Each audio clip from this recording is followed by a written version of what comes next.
Greetings and welcome to episode number 5 of the Classical Guitar Composers Podcast. I am your host, Chris, and I'd like to thank you for joining me today and bid you welcome. And if this is your first time joining me for this show, Classical Guitar Composers Podcast is a show where I feature original classical guitar music submitted by listeners, or whoever sends it to me. If you have written music for the classical guitar and you'd like to have it featured on this podcast, please send me an MP3. You can send that to chris@classicalguitarcomposers.com. Send me an MP3 recording and any information you would like me to include, maybe a little bit of background about your piece, whatever you want. And if you would like to listen to previous episodes, you can probably find those wherever you found this one. And for those of you who have been listening to me and have enjoyed the show and are still listening, I'd like to thank you first of all for listening, and I invite you to please give me a review on iTunes, preferably positive. And I also welcome any feedback to that same email address that I mentioned just a moment ago. But any review can really help grow the show, and I'd really appreciate it.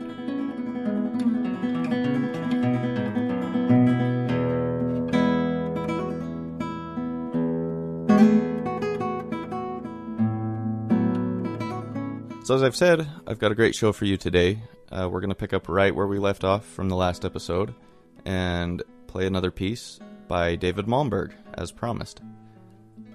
And that will be followed by the first ever submitted guitar duet to the show, and so I will be getting to that a little later.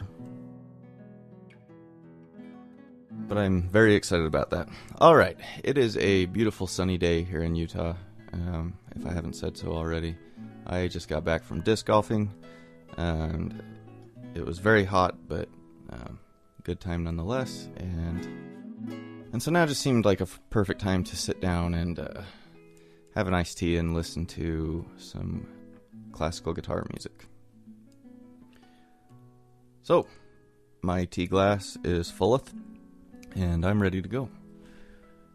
Now, before I get to the music, I just want to reiterate the thing I've been saying every episode, that the show has a lot of listeners, and the count continues to grow, but there are not a lot of submissions. And every submission so far has been fantastic. And you may have noticed this episode's coming to you a little bit later in the month. That's mostly just because it's been a really busy month. But just in time, I got another submission for this one, which is the duet. And Travis, the composer, he first emailed and asked if I was interested, and then he recorded the piece. And the reason I'm bringing this up is because I know many of you out there have written a piece, and you'd like to send it in, but you haven't recorded it yet. So just record your piece. Here's some motivation for you. You record your piece, you send it to me, and it's going to be featured on the show. Or maybe you haven't finished your piece that you've maybe been working on a long time. I would encourage you to finish that piece and use this show as motivation to get it done. And you've been putting it off way too long. Maybe you have a Stewie Griffen type friend who, give you a little elbow jab. Still working on that Sonata? Weren't you working on a Sonata? Didn't you get one started a long time ago? Maybe you got that first movement going? Try your hand at Sonata Allegro form? Yeah. Got a primary theme? Strong secondary theme?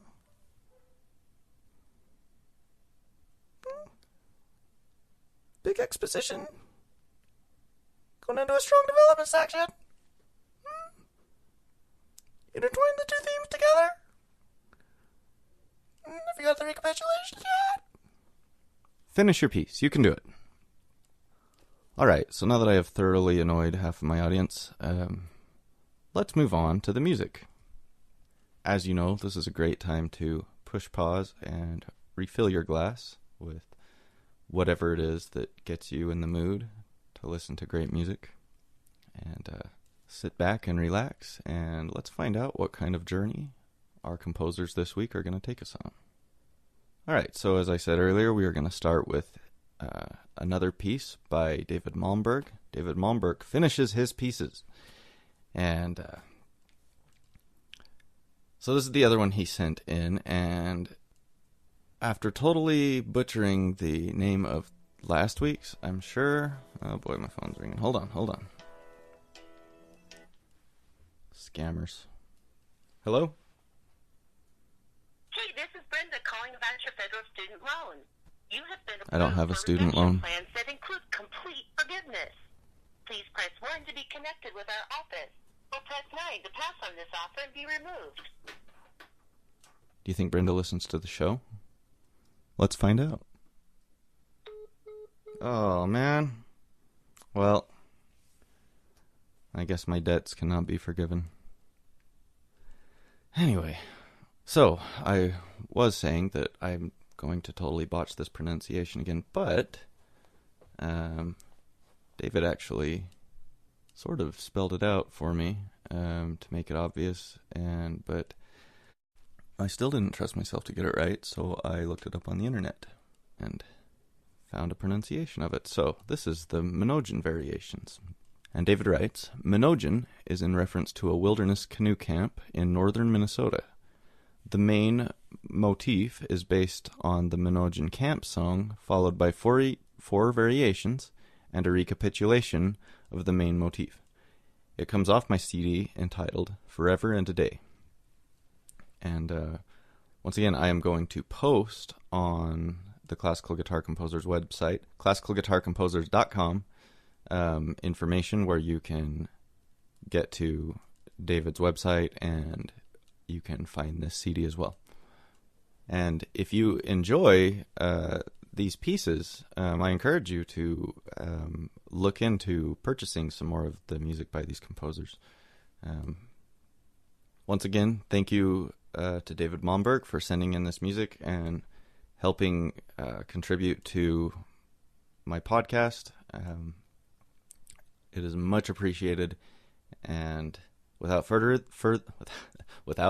ado, here is the Minoan Variations by David Malmberg.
We have just been listening to Minoan Variations by David Malmberg.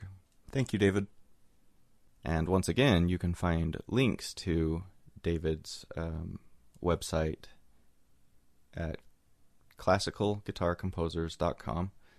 That's www.classicalguitarcomposers.com. And all the information from today's show will be there. You'll be able to find it under episode 5. All right, and our next piece is by a composer named Travis James Turcotte. I hope I'm pronouncing your name right, Travis. Travis James Turcotte. And Travis has a master's degree in classical guitar performance, and he comes to us from St. John's, Canada. All right, so Canada is representing in this show. They are coming in strong again. And just the North in general, with David coming from Minnesota. We have a very northern episode for you this week. I've been trying to make a decision here on what to read, because Travis has some really cool reading that goes along with the piece. And so this piece is in 5 movements, and there's information on each movement. And so what I think I'm going to do is actually read the whole thing before each movement. And unfortunately, my dramatic reading skills are poor, to say the least, but I think it's going to add to the music, and you can really hear what he's going for when you read this. So this is really cool. Travis also was kind enough to include the score, and I'm always appreciative of that. If any of you want to send the score along with your submission, you certainly don't have to, but I am like a compulsive collector of sheet music for classical guitar. Like, I'll take anything, and I like to just, at the very least, practice my sight reading, but I also, I just love guitar music, and it can be fun to, like, thumb through the shelf and, come across something I've never played or never heard. I've actually done that several times.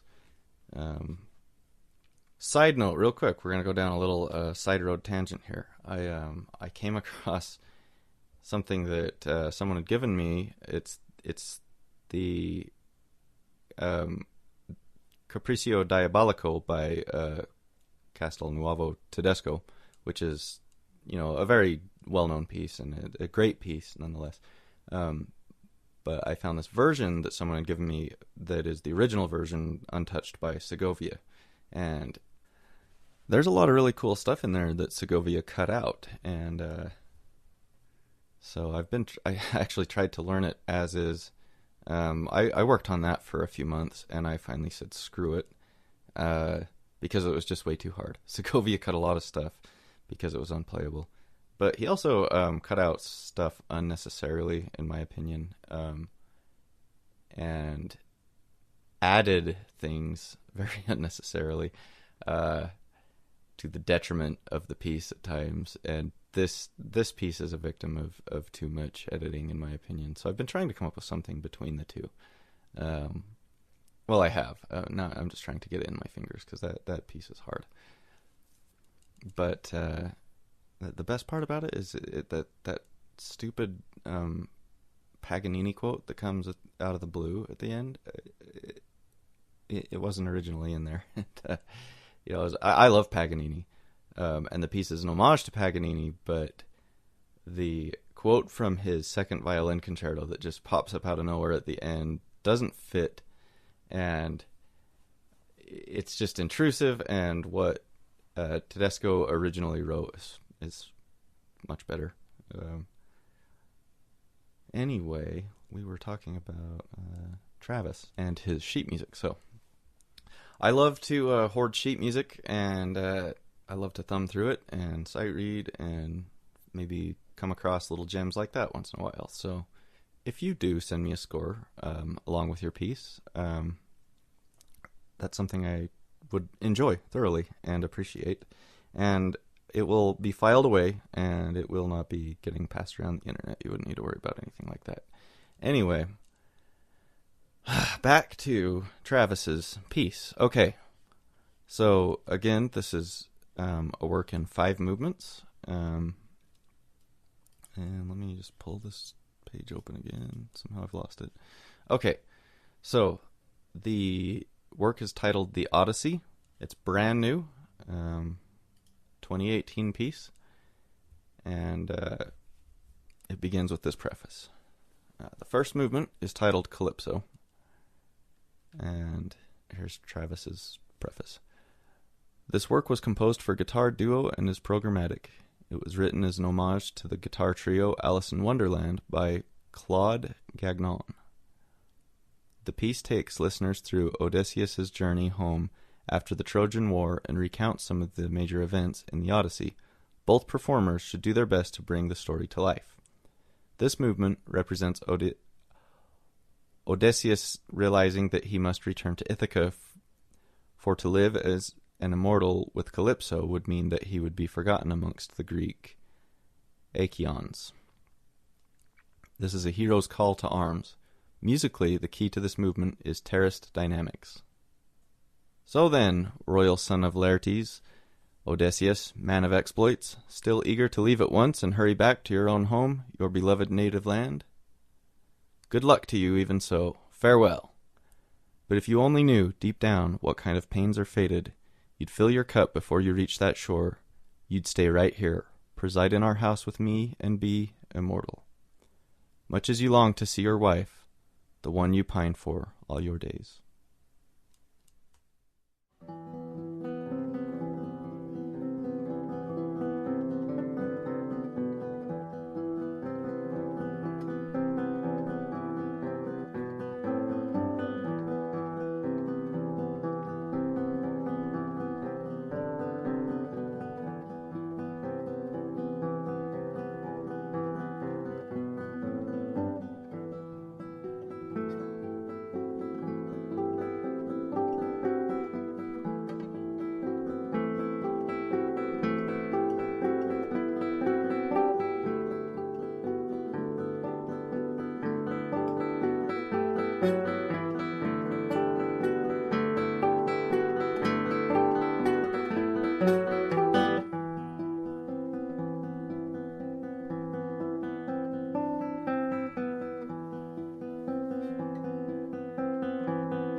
Second movement is titled Polyphemus the Cyclops. In this movement, Odysseus and his men have reached the Cyclops' island and have been trapped there for some time now. Odysseus has stood by and watched the savage creature feast upon his men. Odysseus, being a man of wit, devises a plan to escape the island. This involves getting Polyphemus drunk and blinding him. Polyphemus lay with his neck aslant, and sleep, that conquers all, laid hold on him. And from his gullet came forth wine and bits of human flesh, and he vomited in his drunken sleep. Then I thrust the stake under the deep ashes until it should grow hot, and heartened all my comrades with cheering words. I might see no man flinch through fear.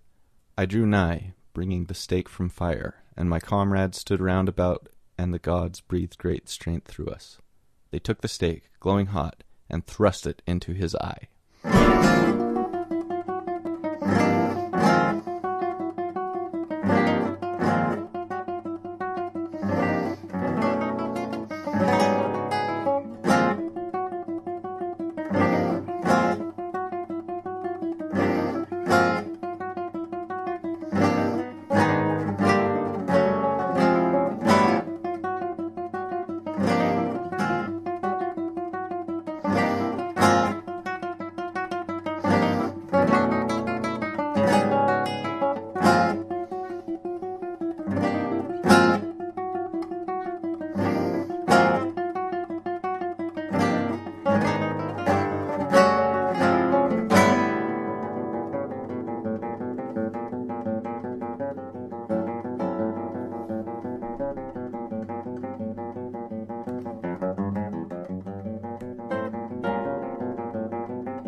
Third movement is Circe, the witch.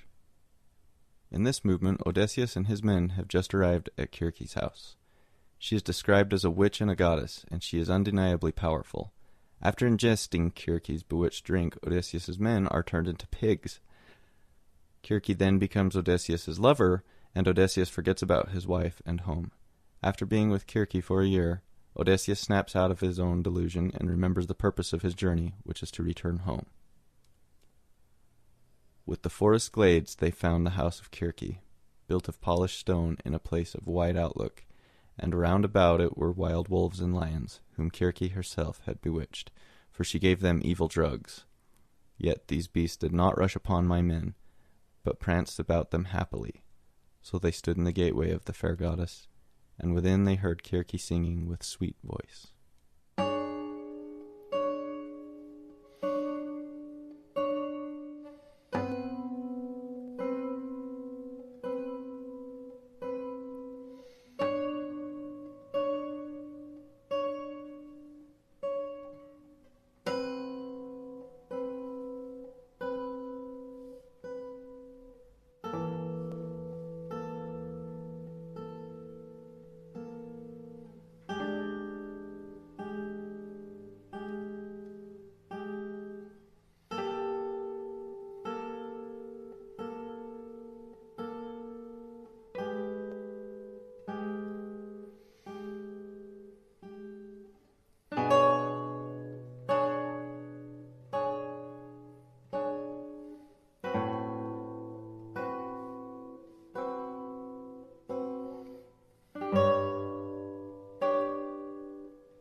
Fourth movement, return to Ithaca.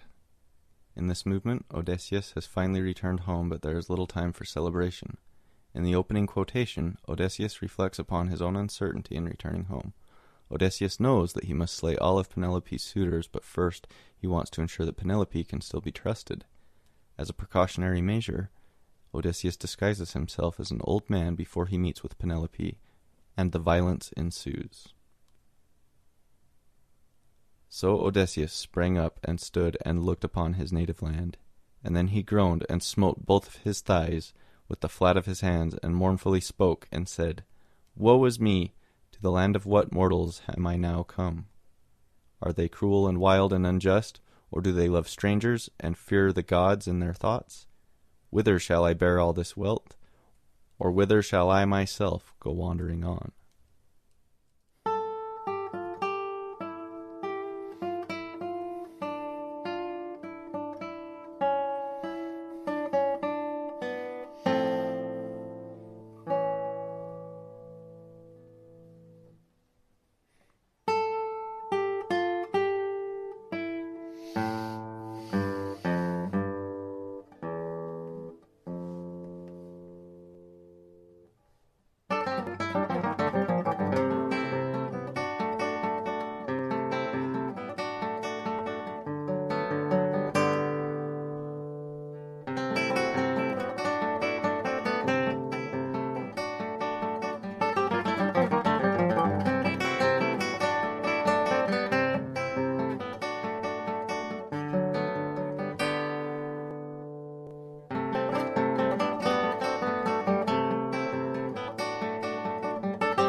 Fifth movement, Odysseus and Penelope. In this movement, Odysseus has just slain all of the suitors, and it is now safe for him to return to Penelope. But Odysseus, though cunning he may be, is tricked into giving up his identity by his wife. Penelope deceives Odysseus into thinking that the bed he carved into an olive tree was moved from their bedroom. After Odysseus expresses his anger, Penelope explains it was only a test to ensure that it really was Odysseus. Penelope, outwitting Odysseus, illustrates why they are both perfectly suited for one another. This brings us to the end of Odysseus's tale. Then wise Penelope answered Odysseus, Strange sir, I know what manner of man thou wast, and when thou went forth from Ithaca on thy long-oared ship. Yet come, I'll strew for you that other bed, the one you made yourself. But Odysseus, in a burst of anger, spoke to his true-hearted wife, and said, Truly this is bitter word that you have spoke. Who has set my bed elsewhere? So she spoke, and her heart did melt. Then with a burst of tears she ran straight toward him, and flung her arms about the neck of Odysseus, and kissed his head, and said, Be not upset with me, Odysseus, for in all else thou was the wisest of men.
we've just heard The Odyssey by Travis Turcotte, and that's going to bring us to the end of the show for this month.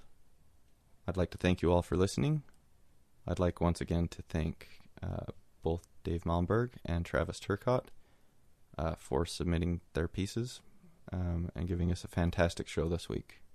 And remember, if you have a classical guitar piece and you would like to have it featured on the show, send me an MP3 recording of that piece. Send it to chris@classicalguitarcomposers.com. And you can visit classicalguitarcomposers.com for information on today's show and previous shows. And so, as we move on through these dog days of summer, I love summer, but I know summer is not the favorite time of year for many people out there. And it's hot out there, and it can get tough. I hope this show has brought to you just a little bit of relief from your troubles. And remember, it's tough out there, but keep on plucking.